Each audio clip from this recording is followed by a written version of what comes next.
I just feel like I've been around the block, ripping up fantasy stock, working around the clock. Look at the view from the top. Researching rookies a lot? No, I just be listening to pods, yeah. One in particular, I'm just a messenger, let me just pass on the rock. Browning, brunning, pruning, pronouncing ain't what he's doing. What he's doing is not losing, but infusing you with new things. And there's Dennis the Bennett, yeah. The man is a menace, yeah. Building a dynasty, some of the finest things. Promise you, you won't regret it. Sly as a fox, cultured in pop. Give him his props. Here is a thought, here is a box. And you cannot compare them at all, so don't even try. Careful with the news, but when you use a take, I take up Tony Fire. I mean Dyer, because anyone else is a huge mistake. Whoa, fantasy round table, fantasy round table. Yeah. Fantasy round table, come take a look at the crown, baby. Hey, fantasy round table, fantasy round table. Woo. Fantasy round table, come take a look at the crown, baby. Go.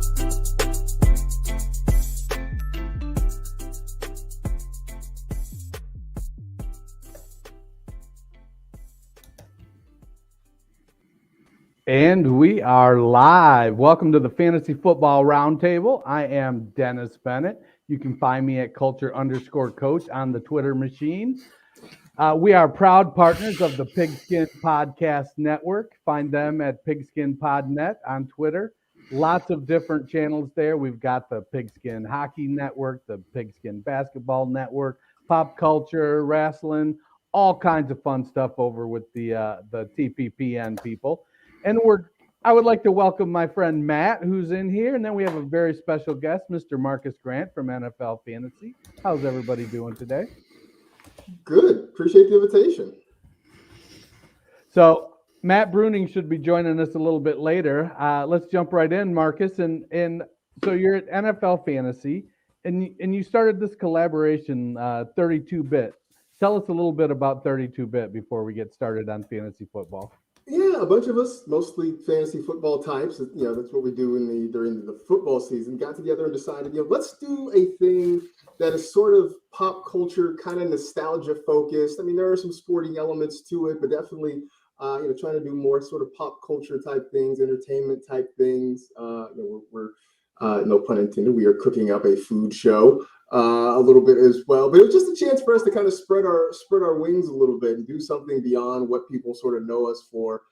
Just kind of have some fun. So we kind of initially started doing stuff during the season when obviously everybody was sort of busy with football. And now it's a chance for us to kind of really dive into it. But even in the short time, the sort of soft launch we've put together, been very pleasantly surprised by the reaction. A lot of folks who seem to be kind of tuning into the content we're creating. We're asking, more about it. So it's been a pretty fun experience so far. And I feel like, what's coming in the next few months should be pretty exciting. Now, is there a website they can go to for that, or is it just stuff? Right now, it's just the YouTube channel, which I think is, I should know this, right? This should be important. YouTube.com. I think it's just 32-bit, which is, it's the number 30 and the word 2, TWO bit. But there is a website that is in the works. So, all right. Right on. Well, and we're excited because not only do we get to talk about an excellent football weekend and a few players whose values changed, since you're here, even Dennis was excited to participate in Marvel Movie Corner. So Marvel Movie Corner is back. Hopefully Bruning will be back for that. But without further ado, let us jump into what turned out to be a fantastic weekend of games, as long as you weren't rooting for the home team most of the time. But Saturday, we saw both number 1 seeds in action. First game was the Cincinnati Bengals at the Tennessee Titans. The Bengals clipped them 19-16. Bengals gave up a lot of sacks. Dennis, is that line a concern going into the AFC Championship game? Well, I think the line has been a concern all year. A lot of people, myself included, felt like they should have went with Penei Sewell at the beginning of the year. Now, that's not to discount how good Jamar Chase has been, but taking Jackson Carman in the second and then him not, I think he only started 5 or 6 games. You got Isaiah false start Prince over there at right tackle, which kills me because I'm an Ohio State fan. I love Ohio State, but that dude he spent his whole Ohio State career false starting, carried it right on into the NFL. I don't know that Riley Reef has a lot left in the tank, but I feel like, at least he wouldn't. I think he's a little better than Isaiah Prince. I think next season, this offseason in free agency and the draft, they need to address the offensive line. Yeah, it looked like Joe Burrow got knocked around a few times. What did you think, Marcus?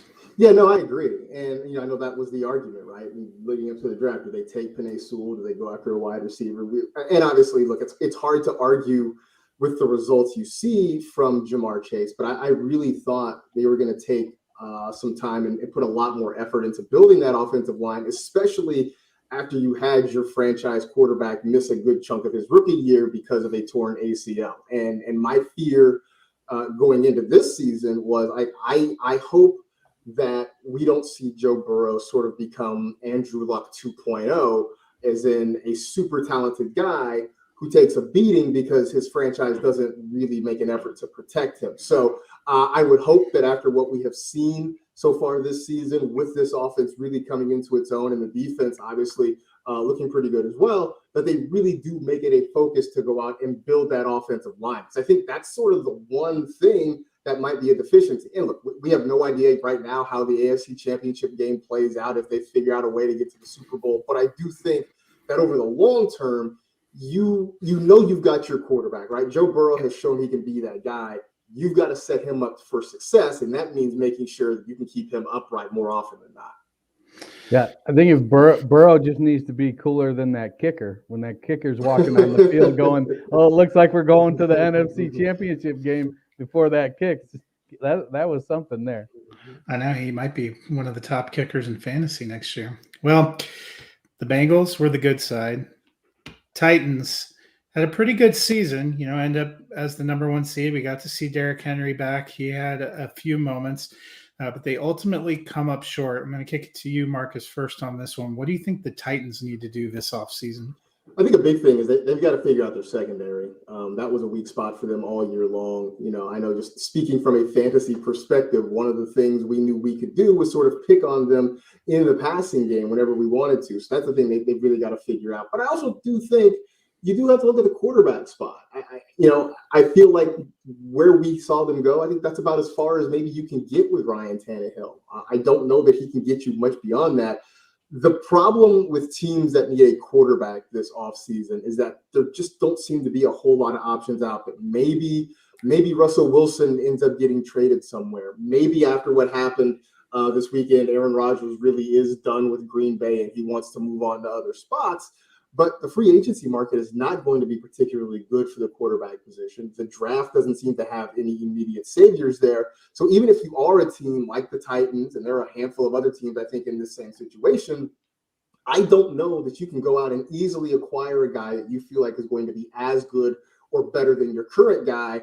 But I just think that with Ryan Tannehill, this is maybe about their ceiling as long as he's their quarterback.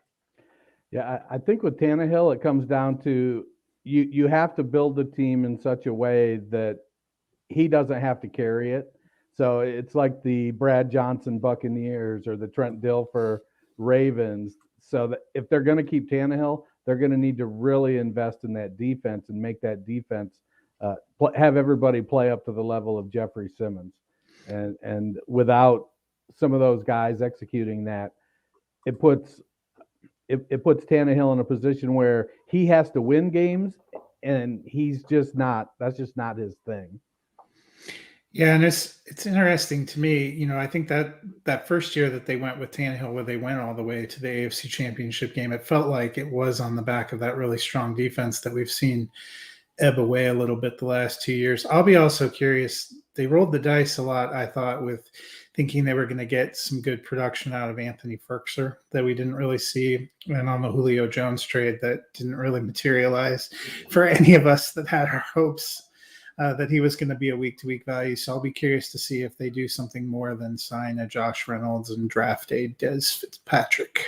You're not a Nick Westbrook-Ikini? I thought he did a nice job, but it was just interesting to see them not really invest. A.J. Brown is incredible. Henry, when he's going, is incredible. They lucked out with Deonta Foreman, but I feel like they're missing something else in that mix too.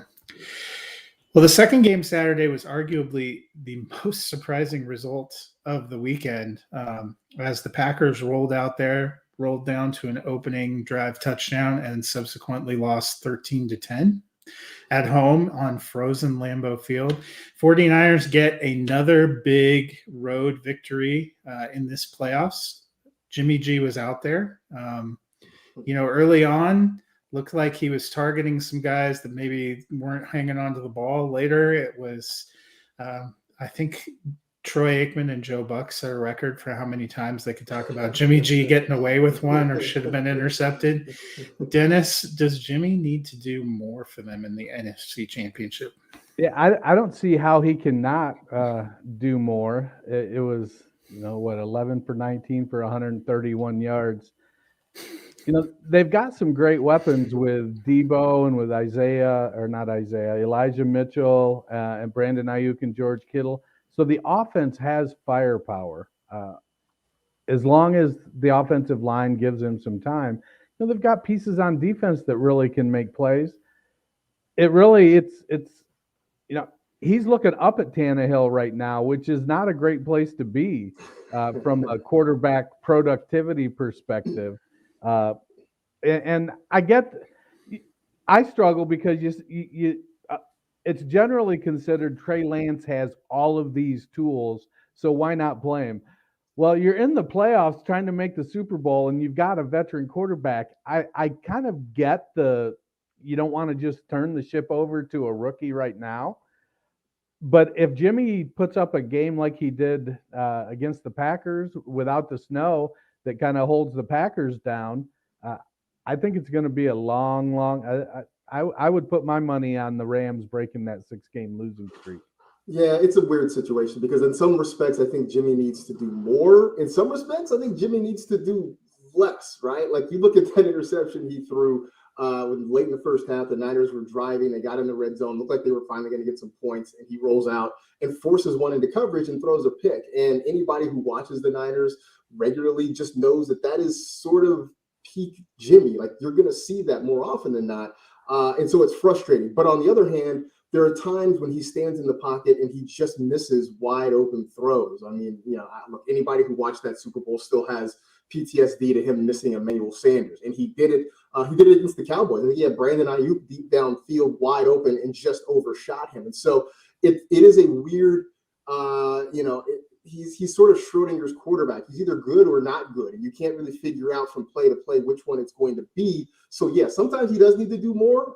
And he needs to be more accurate and make some of those easy throws. Sometimes he needs to do less and stop trying to force the ball where it shouldn't be, especially in key situations where, look, sometimes it's okay to throw an incompletion and play for another down. Sometimes it's even okay to play for a field goal. And sometimes it feels like he's always trying to make the home run play. Yeah, that was even that interception. Kittle was open by the time Jimmy tried to get the ball. He didn't have enough arm, and he was too late. So how much do you think the thumb is still bothering him? I think it's definitely still an issue, and I know the Niners keep trying to downplay it, and he's trying to downplay it as well. But it just looks like there are times when he can't grip the football, and I'm sure it wasn't fun in 2-degree weather or whatever it was at Lambeau. It can't be fun to try to grip a football in that situation either. So it is an issue, but I'm sort of with you at this point. You're not going to hand the game over to Trey Lance. The only way Trey Lance takes over is if Jimmy suffers an injury where he can't keep going, but you're just not going to see Kyle Shanahan at this point decide, we're just going to turn it over to Trey Lance and let him see what he can do. I just feel like you're too far into it to make that move right now.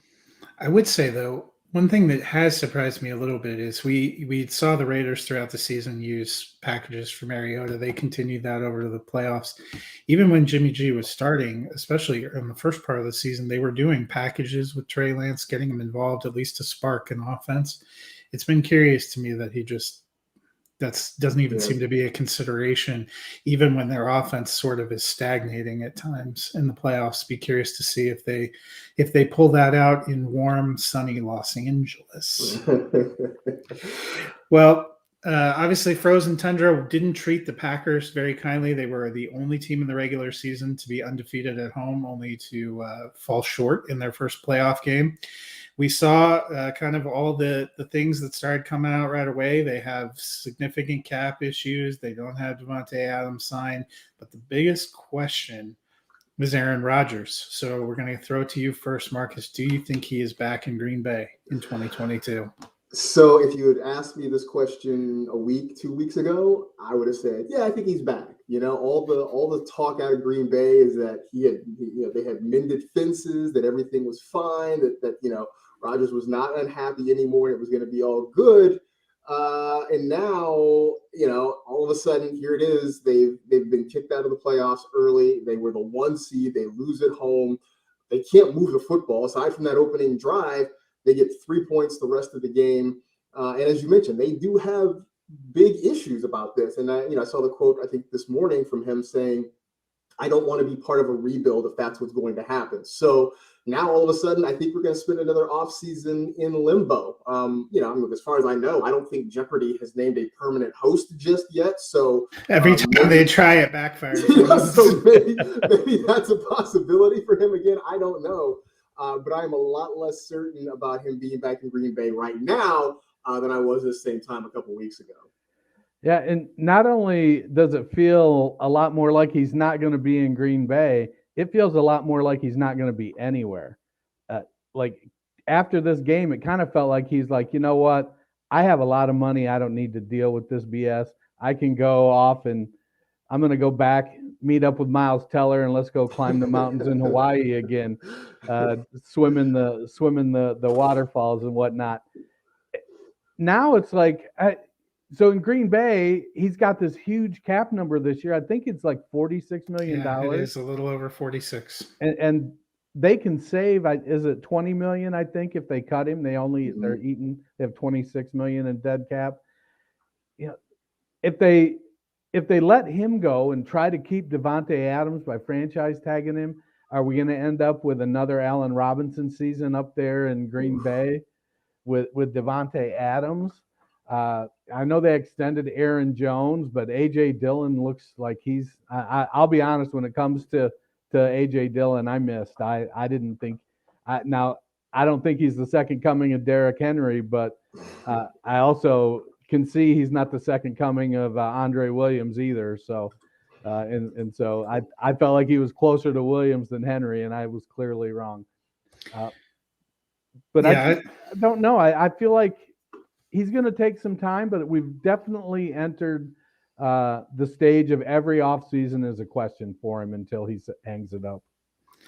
I sort of lean with you. I feel like he's fed up with the NFL. It would certainly seem like some of his hour-long diatribes with Pat McAfee this season have indicated a level of frustration, I would say, that makes me definitely feel like he's leaning toward. I feel like he's even last year, after the heartbreaking loss that they had, his post-game press conference gave me a moment of pause. I thought he sounded sort of defeated, like he might hang it up. And I think he's talked about that he mulled that for a while. I wouldn't be surprised if he wants to take a break or step away. And then you're right, Dennis, it opens up a lot of questions, because with that kind of a cap situation, if you no longer have Aaron Rodgers and there aren't any easy answers in free agency or in the draft, and you don't know what you have in Jordan Love, are you looking at maybe trying to get rid of some of your higher cost players and rebooting what you're doing? So I'm sure Green Bay Packers fans don't want to hear that after 39 wins over the last 3 seasons. But so Green Bay Packers fans can't win the Super Bowl this year. But Dennis, what opportunity can they take advantage of? 4 teams remain in the NFL playoffs, and that means only 4 teams left for you to bet on it. DraftKings Sportsbook, an official sports betting partner of the NFL. Counting down to Super Bowl 56, new customers can get 56-1 odds on any team. Bet just $5 and get $280 in free bets if your team wins. Not a new customer? You can experience the conference championships with same game parlays. Combine multiple bets from the same game for bigger payouts. The more legs you add, the more money you can win. DraftKings is safe, secure, and reliable. Best of all, you can deposit and withdraw your cash whenever you want. Download the DraftKings Sportsbook app now. Use promo code TPPN and get 56-1 odds on any NFL team.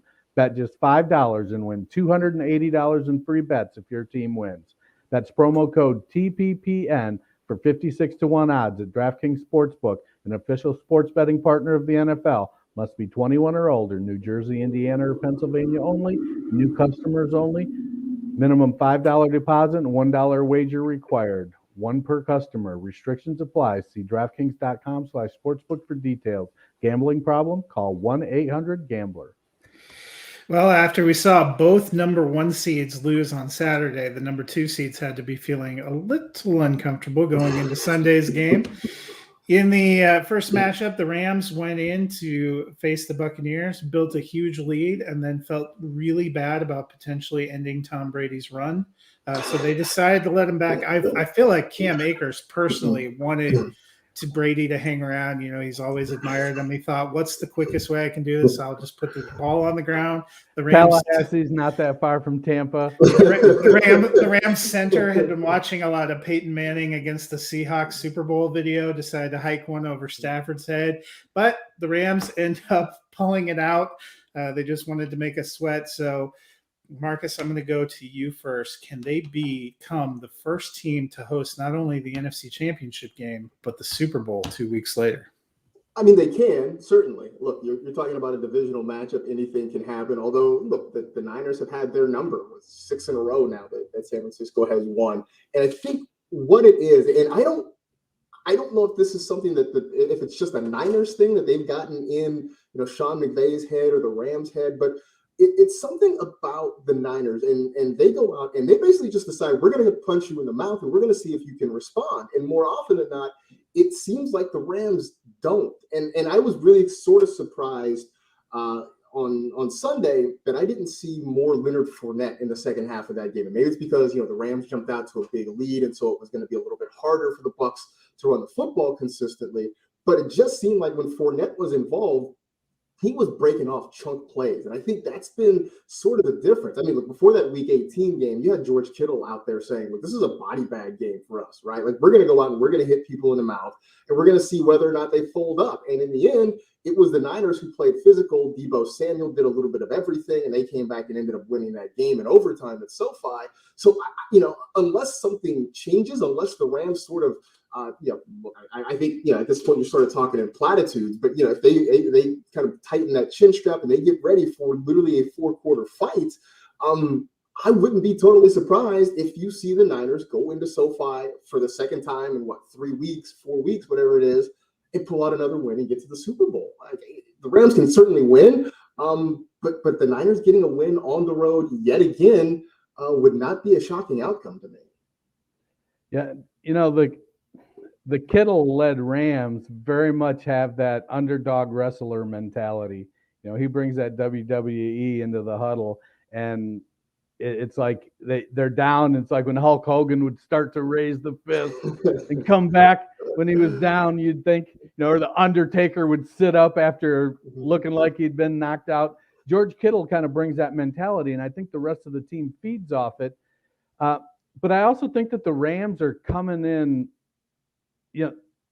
while Stafford has a fair amount of comeback wins, he doesn't have a lot of big wins. I'm a Detroit Lions fan from birth, and I'm so happy that Stafford is doing well out in LA, but he needs to get a big signature win, and this is going to have to be it right now. This is the biggest game of his career, and he needs to figure out, what do I need to do to not get a big lead and then hold off a team storming back like happened last week. He needs to be able to get out ahead. The rest of the team, the defense needs to keep San Francisco in check. I want nothing more than, I picked the Rams as my Super Bowl team at the beginning of the season. Now I picked them to lose to Cleveland, so take that for what it's worth. I'm just a year ahead. I'm a year early on Cleveland, that's all. But I feel like the Rams are right there, and 6 games in a row is a lot. The Rams got to get one eventually, right? If not now, when? This is the biggest stage they've they've been on. I think McVay, having been to the Super Bowl a couple years ago, I feel like from a coaching perspective, he's bringing a little bit of experience there, and that's going to help them get over this hump. Yeah, this is the point in the show where Marcus realizes that the intro song with all those underperforming teams was a sizzle reel of our sad fandoms. But what concerns me about the Rams is down the stretch in the regular season, and we've seen it kind of continue into the playoffs, they play one really good half and one dubious half. Now, the Cardinals didn't have enough fight to do anything about it, but the Rams we saw in the first half against the Cardinals were a little bit different than the Rams we saw kind of playing in the second half.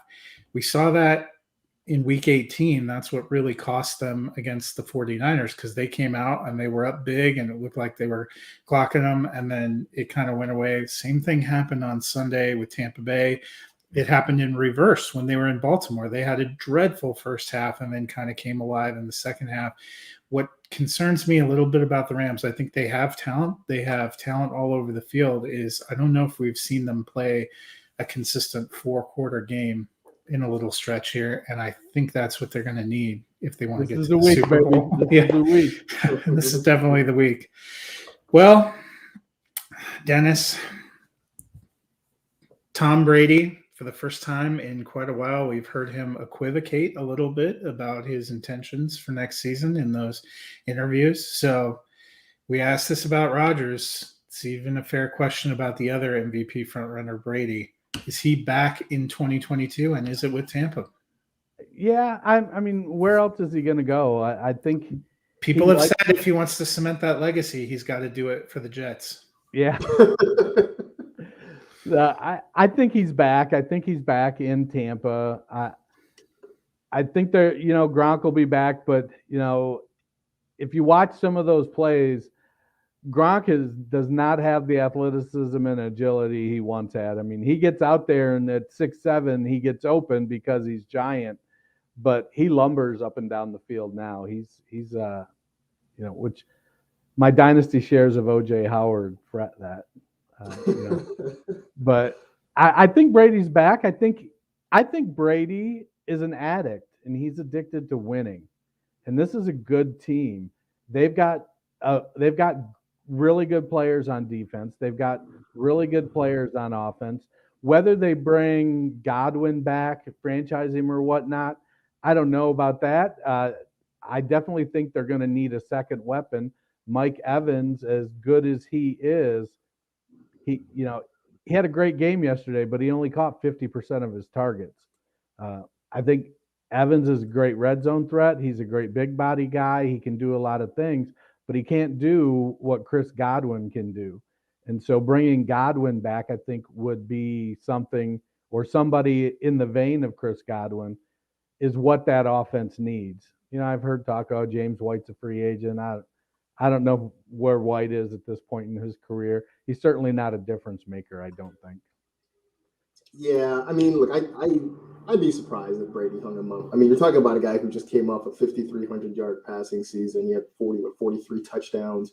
And I think, especially the way this year ended, I just can't imagine him wanting it to end that way. Now, look, if he goes through it again next year and they sort of get beat up and they lose in the playoffs, then maybe we can talk about it again. But I don't think coming off a Super Bowl win, losing in the playoffs the way they did, I can't imagine he won't want to run it back one more time. And it's not as though this team, like you said, this team's still going to be very competitive. They are still, unless something drastic happens, they're still probably the best team in the NFC South right now. So there's very much a chance that they could be back in the same position again next year. So I think he wants to run it back one more time.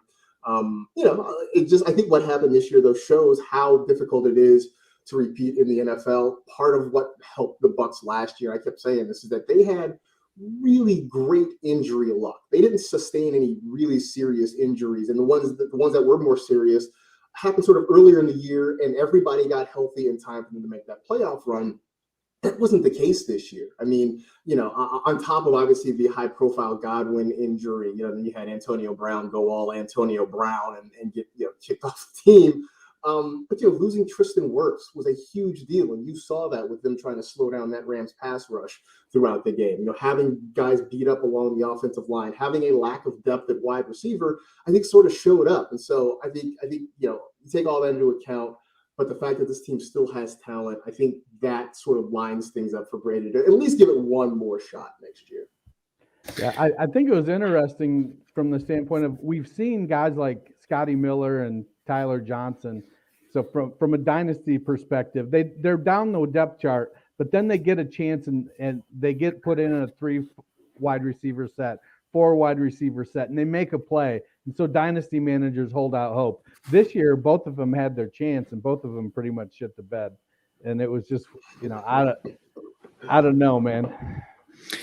Yeah, I tend to lean with you, Marcus. I think he's back for one more year, if only because there are so many questions with the other 3 teams in the NFC South. I think they have, especially with Sean Payton supposedly being on the fence about hanging it up in New Orleans.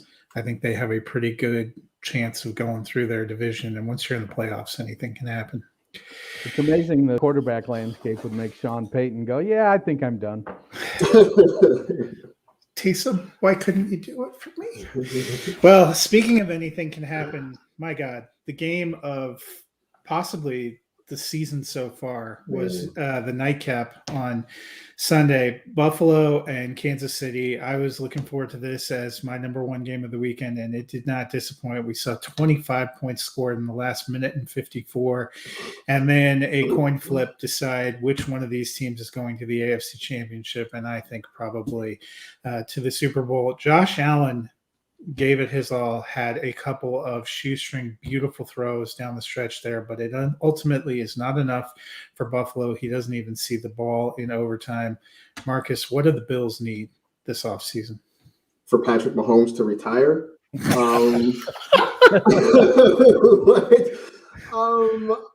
I think honestly for them it was the bad luck of running up on the guy who may be the next greatest quarterback that this league has seen, because I don't know that there's any real deficiencies here. I mean, like it definitely hurt that they didn't have Tre'Davious White, right? You're missing your best player on defense.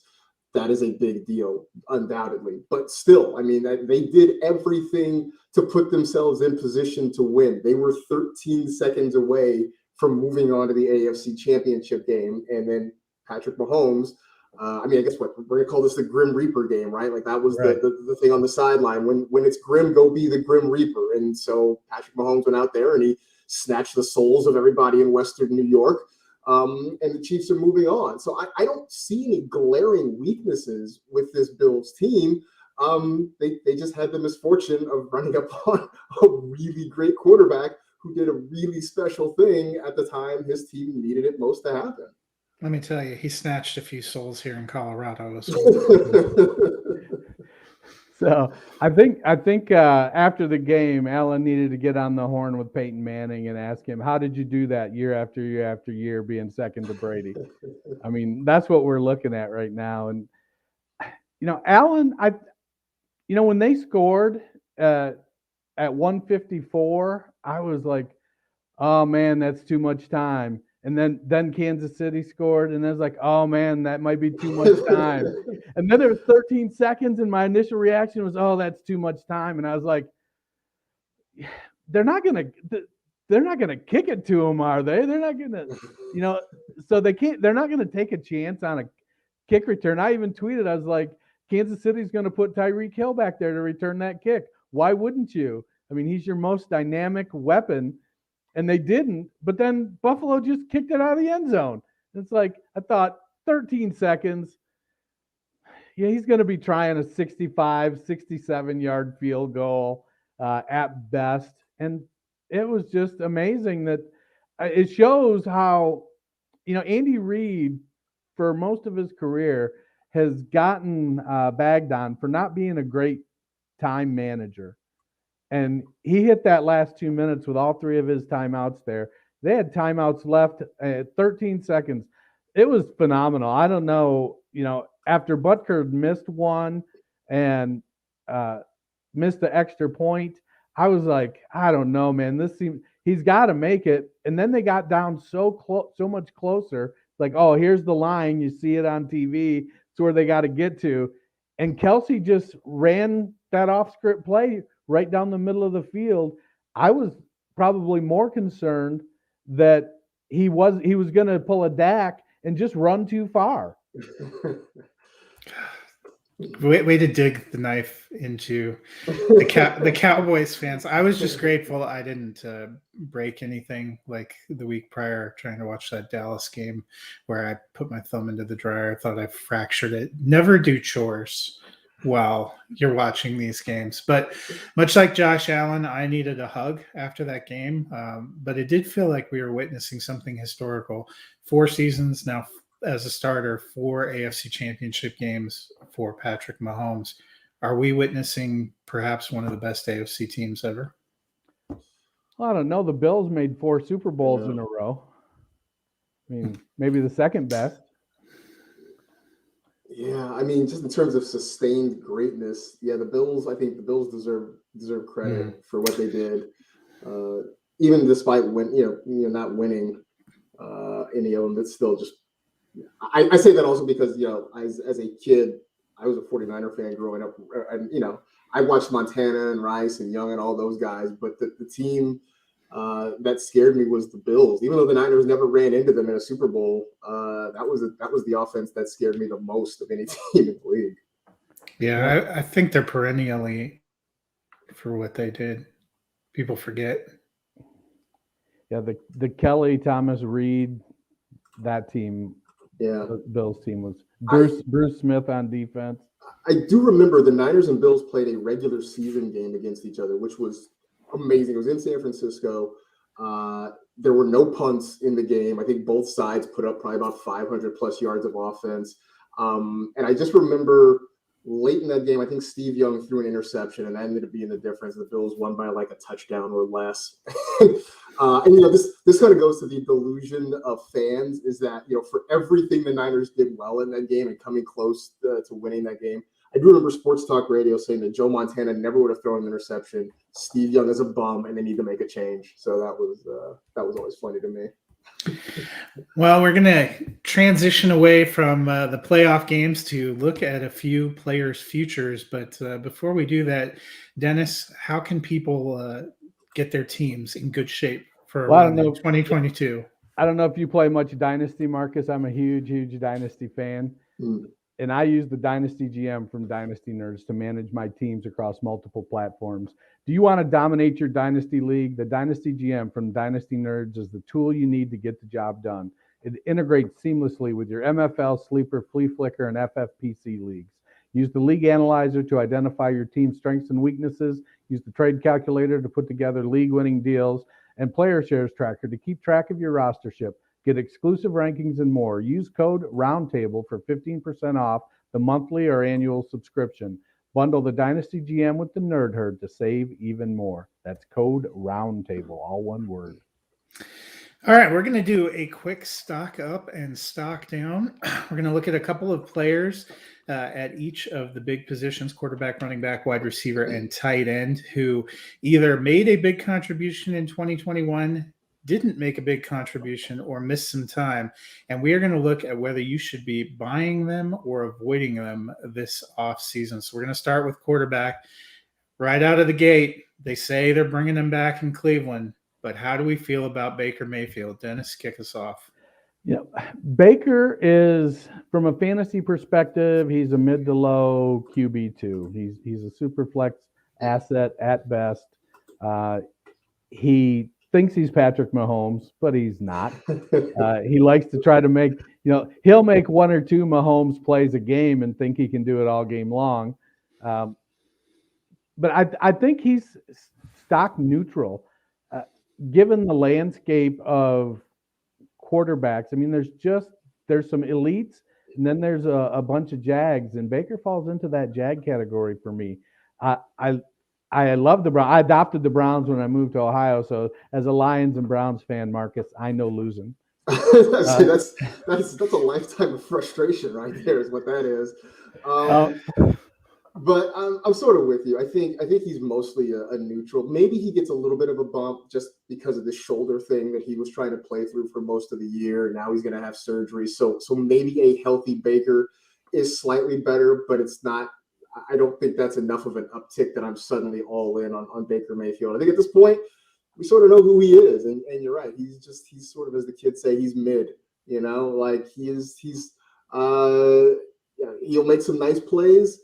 He'll make some kind of plays that kill you as well. And I don't know that I'd be excited about him one way or another, other than just kind of a roster filler for me in Dynasty or any kind of fantasy league. Yeah, I agree with you guys. Hopefully they'll get a wide receiver. He's going to be playing for that contract this year. Be curious to see if that provides some good motivation. Well, our next quarterback, this one hits a little too close to home for me near Denver, but is Teddy Bridgewater. Had a decent season, went 7-7 as the Broncos starter. Kind of unclear. A lot of things are unclear here in Colorado about where they're going. How do we feel about him for dynasty purposes? Well, I'm going to say he's stocked down just because there is so much uncertainty about him, right? I mean, it doesn't sound like he's going to be back in Denver. And if he is, he's going to be competing again, either with Drew Lock or with somebody else for that starting job. And look, I like Teddy as a player, and I certainly wish, you want to talk about what if, what would have happened if he not had that gruesome leg injury during his time in Minnesota. But I think at this point, again, sort of like Baker, we sort of know who he is. And there's nothing about him that suggests he's going to, walk into a cushy spot where he's a guaranteed starter. So he's stocked down for me. Yeah, I think he's stocked down because he doesn't elevate the talent around him anymore. He's moving towards that Colt McCoy, Chad Henne type of finish out to his career. He's a guy you don't mind having on your team because in a pinch, he's probably not going to lose you the game. And if you need him for 4 or 5 games, he could probably go 500 for you. I think if Baker had a little bit of Teddy in his game, he might even be stock up because then he wouldn't make the stupid bonehead mistakes. Now, he wouldn't throw the ball very far either, so you don't want too much of that in Baker's game. But I think Teddy, I like Teddy as a guy if he's the guy that I go to get when I'm in a dynasty rebuild in Superflex, where my goal is to put a feasible team out on the field, but lose every game so I get the 101. Teddy's the guy I'm looking for there. Yeah, it's a shame. He arguably had a career year here in Denver, and yet they're talking about replacing him with Marcus Mariota. So he is stocked down for me. I know that eye roll there, that's how I feel as a Broncos fan when they start throwing around, well, maybe it'll be a combo of Drew Lock and Marcus Mariota. I'm like, all right, well, I guess I'm not watching football in 2022. You can watch the Cowboys.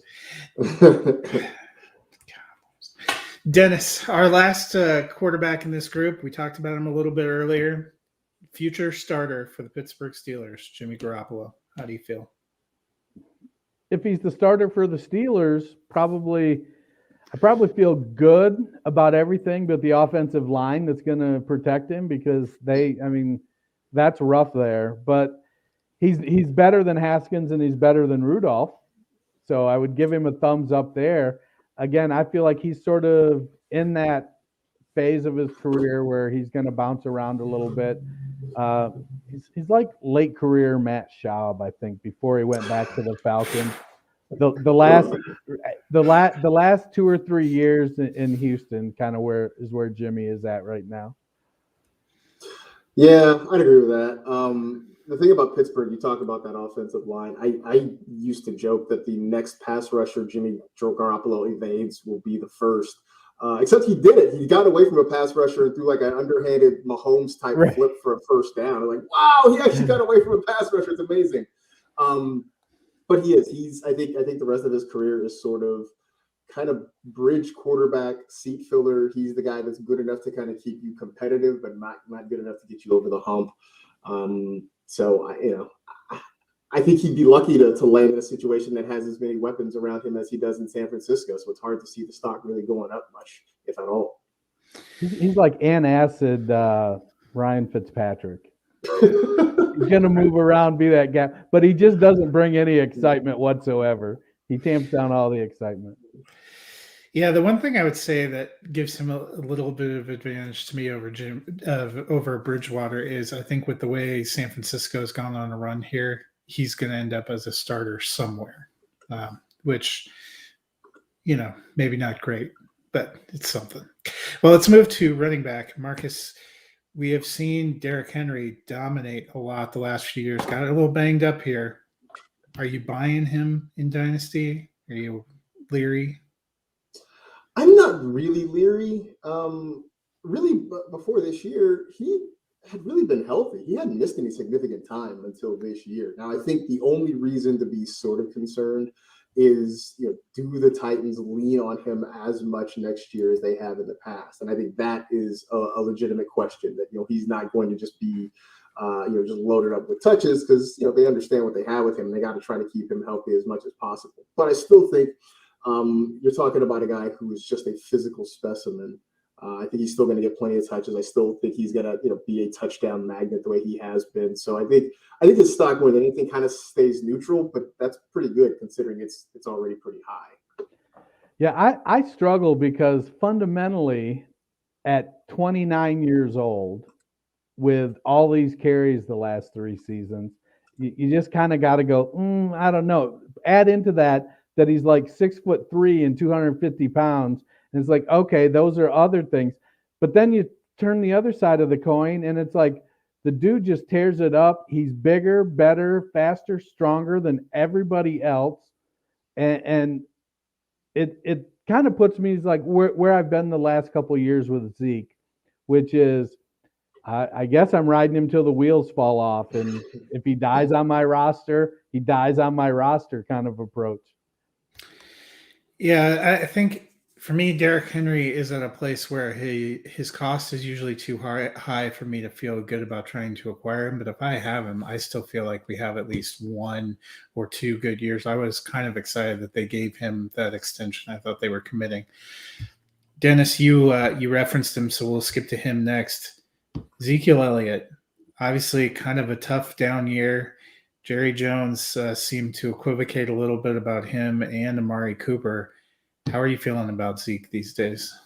Well, he's probably going to die on my roster. I mean, in my first pass at my off-season dynasty rankings, I've got him somewhere around running back 15.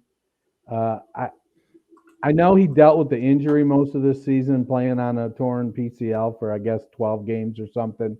But I just think that the things at this point in his career, the things he does really, really, really well aren't super productive for fantasy because it's not point per blitz pickup. I mean, he's fantastic. He's a good receiver, but he doesn't the explosiveness, whether it's the injury. It'll be interesting to see how he comes out of the gate next year, because he's always been just in really, really good shape and able to just do things a lot of other players can't. But this year, he just seems to knock off a little bit each season. And I think we're at the point where you've got to kind of move him down into the RB2 territory and figure out where in RB2 territory he might land. And then maybe you'll get lucky and he'll have a James Conner type of season or two. Yeah, I'm pretty much down, and I don't know if I'm fully out on Zeke, but I'm getting there. I feel like the Cowboys sort of told us at the start of last season what was going to happen. They were really, not even hinting, pretty much just saying, we want to get Tony Pollard more involved, and that's absolutely what happened. Throwing the injury, the fact that Zeke has just become less and less efficient as the years have gone on. It's I think if you have him, you are sort of holding on to him, because you're not going to get a good return if you're trying to move him at this point, but you just sort of understand that, like I said, he's probably going to die on your roster. So you just sort of have to, figure out how to work around that at this point with Zeke. Yeah, he's stock down for me, but I agree with you. You can't really sell him for enough to make it enticing. Well, Marcus, probably the biggest question in the running back landscape that we've seen change from beginning of season to end is Christian McCaffrey, who, again, not much of a factor during the season, battling those injuries, not big questions about his offense, even some rumblings that they want to maybe move on from him. For a guy that was kind of consensus number one running back the last 2 off seasons, where are we at with McCaffrey? Yeah, stock down in a big way on him. The injuries over the last 2 years, 10 combined games in the last 2 years. That's big reason to be concerned. It's almost like, remember when he got drafted, everybody's like, well, he can't run between the tackles. Can he hold up? And the first few years he did, and he was amazing, and everybody was sort of having to eat crow. But the last 2 years, it just feels like that's sort of caught up. The Panthers were a mess offensively this past year. I know they hired Ben McAdoo. That doesn't immediately do a whole lot for me. So I think I'm really down on McCaffrey. His stock's way down for me. Yeah, I think he's stocked down. He's got a lot of tread worn off the tires and breaking down the last couple of years with injuries. I'm a little higher on the McAdoo hire. Before he became the Giants head coach, the Giants were, I think, 10th and 6th in points scored in the NFL. So while I wouldn't say I'm jumping for joy. I'm more in the Missouri show me state kind of approach to the Ben McAdoo hire. I probably, the bigger concern there is Rule going to fire McAdoo midseason because he thinks he's trying to take his job in a power struggle. But back to McCaffrey, I think he has to transition to a pass catching back. If he's getting 100 targets a year and 60 carries instead of 200 carries and 100 targets, then I think it's going to really make his career. It's going to add some years to it. But at 5, what is he? 5'9", 5'10", 5'11", 205 pounds. Those size players can do a lot of things, but it's a beautiful example of the hashtag 2 to 3 year window when it comes to running backs. After that second breakout season, he should have been a sell. So I guess a quick follow-up question. If you were doing a dynasty startup right now, still top 10, top 15, top 20? I agree that he's down, and he wouldn't be in my top 5, but how far? Ooh, for me, he's top 15. Just because, like Dennis was saying, like if you're talking about him having to really cut back his workload, part of why you liked him was because he was efficient and he was productive, but also part of it was just the sheer volume. But if they really do have to cut back that much on the workload, it's hard to really consider him a top 10 guy for me. Yeah, from a overall draft pick standpoint, I'll let Marcus take him top 15. I'll take somebody else. I'll find excuses to not take him until I hear more about. Oh, he's healthy again. He's the offense. I struggle with it. He's one of those guys. Like I did it last year in the Fantasy Football Roundtable Redraft League. I started out Taylor and Saquon because I was like, man, I'm going to be able to get Saquon in the second round because everybody's so worried about his injuries and whatnot. Well, I did, and then it kind of played out just like everybody else expected, and I barely squeaked into the playoffs and got knocked out in the first round. And I feel like CMC is right there in that. He's going to get overdrafted because if he's right, man, the dude is on, and he could be the difference. But right now, the odds, I think, are so much heavier that he's not going to be that guy that I'd find it hard. I'd probably not take him until the beginning of the third, which means I'm not going to roster him. Yeah, I feel like he'd fall somewhere between 12 to 15 for me, but I'm going to be watching what this offense does. Well, let's swing over and get a couple of wide receivers, a couple of guys that we all had some high hopes for going into 2021 that did not pan out. Dennis, first one we're going to look at, Calvin Ridley. I was all in on him getting a starring role in that offense. He was the guy that I picked to be wide receiver 1 for 2021, and that did not pan out for me. Now rumblings that he's not even going to be a Falcon in 2022. Where are you at with Calvin Ridley? Well, I picked him as wide receiver 3, so it's not like I was out on him. I feel like it's an opportunity to buy, even if he goes somewhere else. He's a really good wide receiver. As somebody who has had a relatively checkered past, I often will joke that there's 2 kinds of people, those in therapy and those that need therapy. And that he was strong enough to say, hey, man, I got some shit I got to take care of, and went and did it, and the Falcons were supportive. I don't know if there's something internally there that he wouldn't be like, I really appreciate you guys supporting me. I want to come back and play hard for you.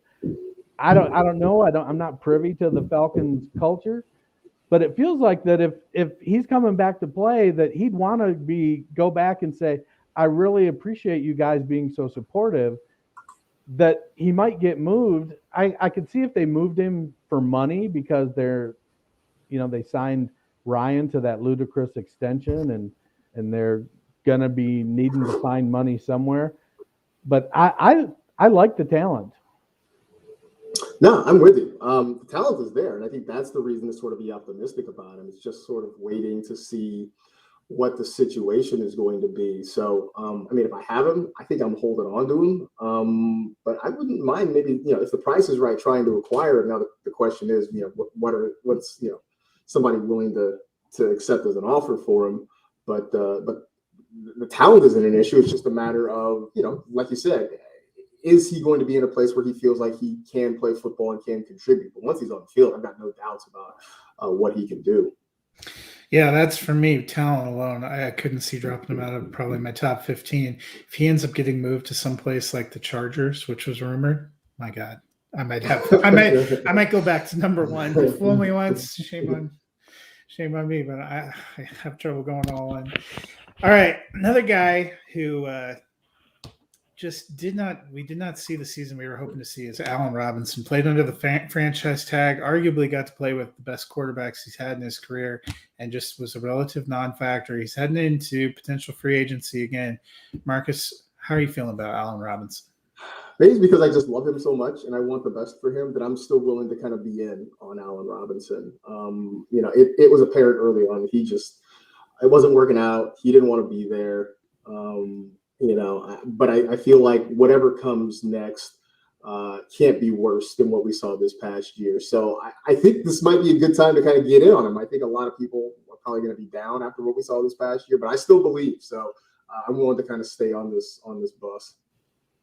Yeah, I like Robinson a lot. I think it's maybe I'm an idiot, but I think it's a great buying opportunity.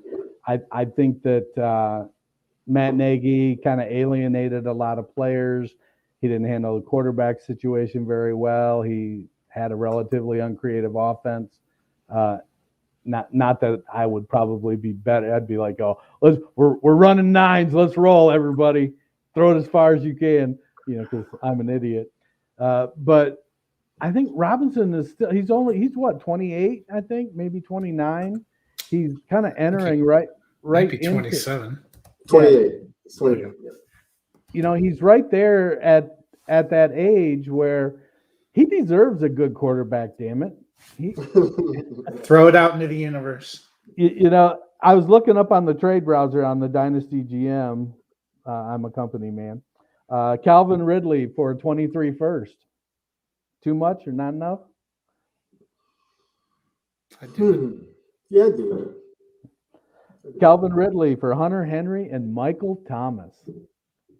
Am I getting Calvin Ridley? I want Ridley. I want Ridley on that side. Yeah, that's crazy. Oh, Michael Thomas. Yeah. All right. Well, let's swing and look at a couple tight ends before we move to the part that we've all been waiting for, which is Marvel Corner. First one, this one's near and dear to my heart. Marcus, Noah Fant. I love the talent. we have just not consistently seen it happening in Denver. And this year it actually looked like King Alberto was the more favored tight end in certain situations. They re-upped all their receivers. So they have all their receivers, still don't have a quarterback, don't really have a plan to get one. How are you feeling about Fant? I still believe, but I don't know that I would give up a whole lot to try to acquire him at this point. Like, I still think there's something there. And I think all of the receivers can benefit from an upgraded quarterback. So like I said, I would, if the price was right, if it was low enough, I would probably try to get Noah Fant. But, I understand people who just kind of want to walk away from the situation. Yeah, he's in that 6 to 20 range of tight ends. He could be 6 or 20 any given week. And that there's a whole bunch of guys there. Maybe the quarterback situation being resolved will provide some certainty. To me, that's really, once you get past those 4 or 5 elite tight ends, then it comes down to, can they get consistent enough targets to do it year after year after year? And so far, we haven't seen that happen with anybody. That's why that second tier of tight ends is so vast. And the prodigal Matt arrives. That's how I feel about Fant. He's tight end 1 talent in a tight end 2 situation. It's just kind of depressing. How do you feel, Bruning? Stock up or stock down for Noah Fant? No idea what we're talking about. No idea. Noah Fant, I will say stock up because they're going to get Aaron Rodgers in the offseason. Just for your little heart's desire. Well, it's just too bad that Matt couldn't join us for the rest of the show. All right, so the last one we're going to do for stock up, stock down, Dalton Schultz. He had an incredible season this year, but heading into free agency, unclear whether he goes to Dallas or somewhere else. We'll start with you, Dennis. How are you feeling about Mr. Schultz? Well, I feel like Dallas is going to want to retain him. I know they've got Blake Jarwin there, who was supposed to be the guy, and then he got injured and Schultz took over. The trouble is Dalton Schultz just the most recent Robert Tonyan? Is it just, there's going to be, somebody's got to be tight end 5 or tight end 6. Last year it was Tonyan. This year it was Schultz. And I probably am not going out of my way, but in a startup draft, I might reach a round or 2, depending on what it looks like is going to happen in free agency. But he's a good tight end. He's on the field all 3 downs, and he's shown the ability to get into the end zone. All right, Marcus, how do you feel? I kind of like Schultz. And I think mostly it's because at least there's consistency there. I think that's the one thing we're sort of missing at the tight end position. You just want a guy that is consistent. Yes, you can go get your elites. You can go and get out, try to reach or spend up to get a Kittle, a Waller, a Kelsey, a Mark Andrews. But Dalton Schultz is sort of like for me, my house bourbon is Bullet, because it's sort of that intersection of affordability and quality. And I feel like Dalton Schultz is sort of that. He's Bullet bourbon, right? Like, it's fine. Like, it's not a top shelf thing, but it works for you, right? And you don't have to spend a lot to get it. So that's how I feel about it. Dalton Bullet Schultz, as he shall from now on be known.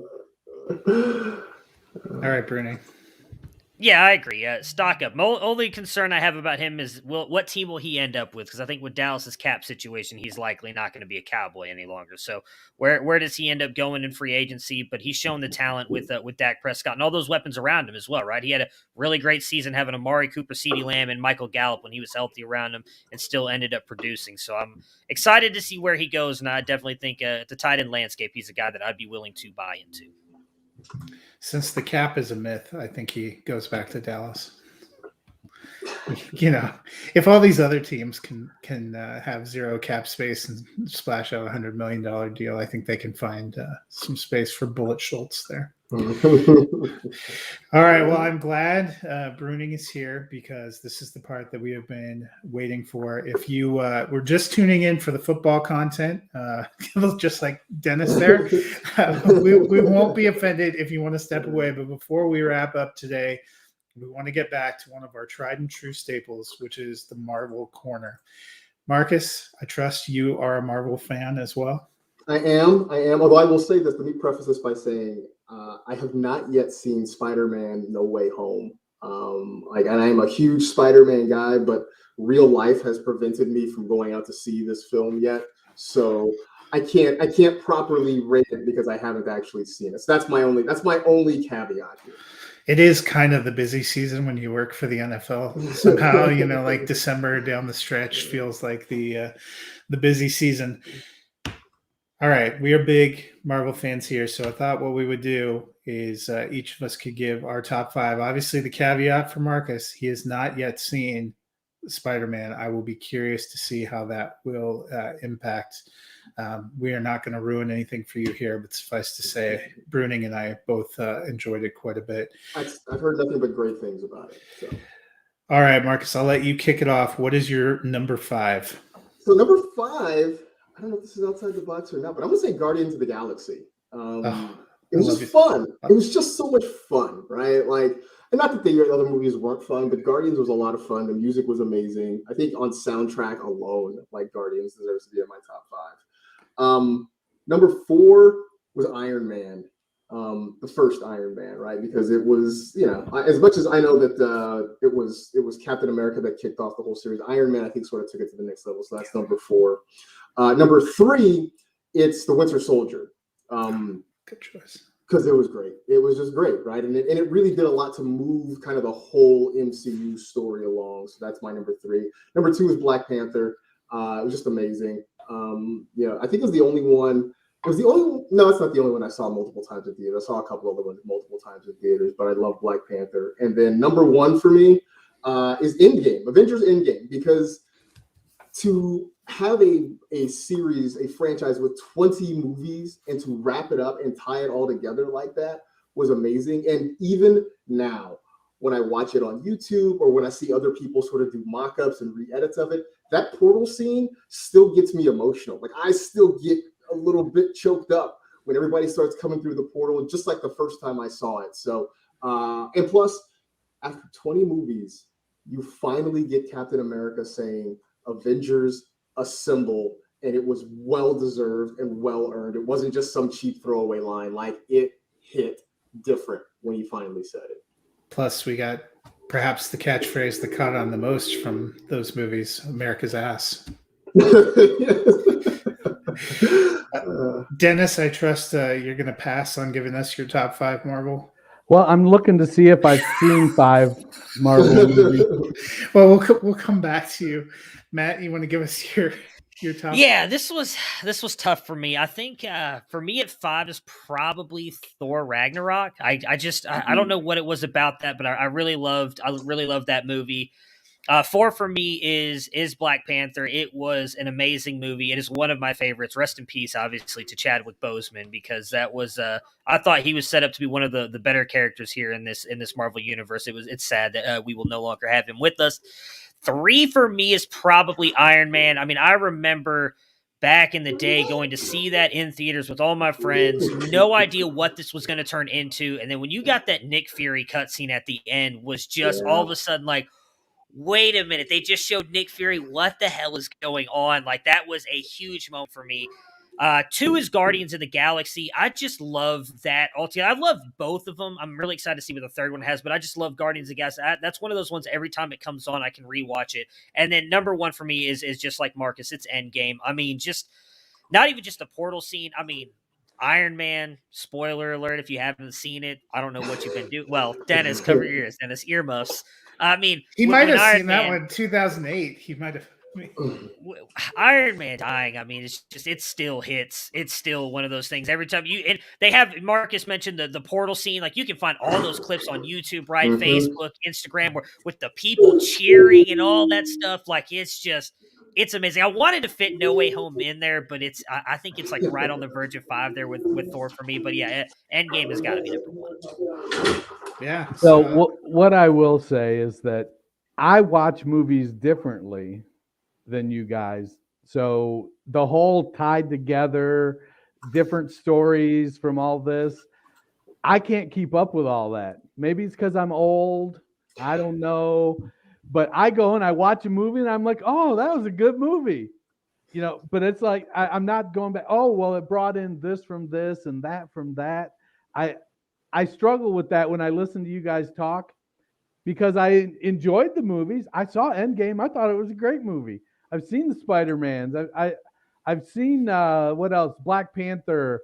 I've seen Ant-Man. I've seen both Guardians of the Galaxy. Loved them. Thought they were great movies. Didn't quite hit the same way with me that it does you guys. Not good or bad, I guess, just different. It just is. Well, for me, put a lot of thought into this. Number 5 for me is Spider-Man No Way Home. Prior to seeing that, my number 5 was Spider-Man Far From Home. I just think the last couple that they've done, I really love Tom Holland in the part. I love the blend of humor and drama that they've managed to do. I thought it was a real kick. Number 4 for me is Endgame. I remember seeing that in some ways it's hard. It feels like it was a long time ago, but that was the same weekend we got Endgame and the Long Night episode of Game of Thrones. I don't think I've ever been so ginned up for a pop culture weekend as I was that weekend, of course, when I was visiting my grandma in Idaho. So, it's like, Grandma, I can't stay for dinner. I've got to go. Number 3 for me is Ragnarok. I love Taika Waititi's writing and directing. The humor there, they really let Chris Hemsworth off the leash. If you've seen him in some non-Marvel things, he is an incredible comedic actor. And I thought they let him shine in that one. I loved the banter between all the main characters, and that was probably my favorite Loki film too. Their back and forth and the fun that they have. Number 2 for me is Black Panther. That was such a great experience. I'm like you. I loved Chadwick Boseman's performances in a whole ton of things. He was so great in so many roles. I loved him when he played Jackie Robinson too in 42. But I just love that movie. I've watched it a bunch of times, and it always resonates with me. Number 1, it has been my number 1 since I saw it in theaters. I had no expectations going to see it. I didn't know what the hell this was going to be, but Guardians of the Galaxy, it's my sense of humor, I guess. My wife does not understand. That's one of the ones that she doesn't like. She's always, why are you watching this again? It speaks to me, and it's always been number 1. I just like that style so much. So those are my top 5. It's interesting. We had a lot of crossover. A lot of similarities. Yeah. Well, we thank you guys all for being here. Thank you, especially Marcus. Can you, before we get out of here, why don't you tell people where they can find you on social media, on TV, everything you got going on? Yeah, best place to find me is on Twitter at Marcus G, MarcasG. Although I'm also on TikTok at Marcas Grant. It's my full name there, so you can go. I'm trying to keep up with the kids, so I'm on TikTok now. Still doing a podcast a couple times a week. You can find that the NFL Fantasy Football Show wherever you download podcasts, and YouTube. Between the 32-bit stuff that you can find at the number 30, the word 2 and bit, you can find that on YouTube. You can find fantasy stuff on YouTube. I probably more places than the law allows. But like I said, Twitter is sort of the clearinghouse to find where I'm doing a whole bunch of different stuff. Well, we thank you so much for being here and sharing your insights. It has been a blast. Appreciate you guys having me. You guys want to say anything else? Thank you so much. Sorry, guys, I could not make it sooner, but thank you so much, Marcus, for jumping on. I see. You just didn't want to talk football today, so you just showed up at the end. No, I mean, in all honesty, I had a great proud Papa moment today. I even posted it on Twitter, so it's one of those things where you guys know I love talking football, but man, when I get to do something like that with my kids, it's kind of one of those things that's got to take precedent. It's got to. So yeah. It does. Well, we will be back on Friday previewing the NFC and AFC championship games, and you never know, we may actually get back to our rookie quarterback profiles. But until then, guys, have a great week.